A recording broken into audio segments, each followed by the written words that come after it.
खा रमेश मुर्गी खा रमेश मुर्गी खा बहराइच बहराइच सबका के देवनी महल अटारी अपने तो रोहनी बन के भिखारी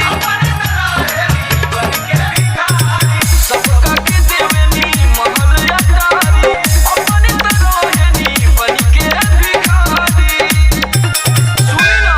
केतना बताई भोला भोगल परेशानी बाबा होर केतना बताई भोला भोगल परेशानी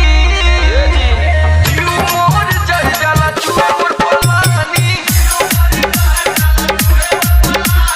जीव मोर जल जाला चुए मोर पलानी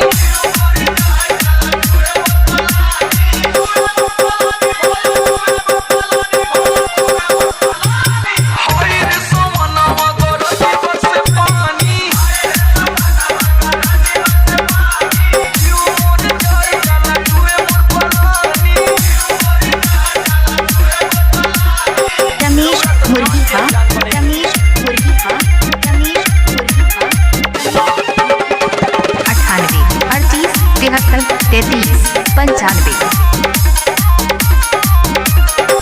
खाली भांगा जानो दे रोजे पिसवावेला टूटाई मरैया के काहे ना छवावेला टूटाई मरैया के काहे ना छवावेला खाली भांगा जानो दे रोजे पिसवावेला टूटाई मरैया के काहे ना छवावेला अरे सुनील समर पे दया कदी भोले दानी बाबा हो सुनील समर पे दया कदी भोले दानी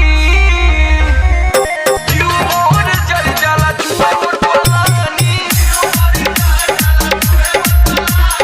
जीव मोर जल जाला चुए मोर पलानी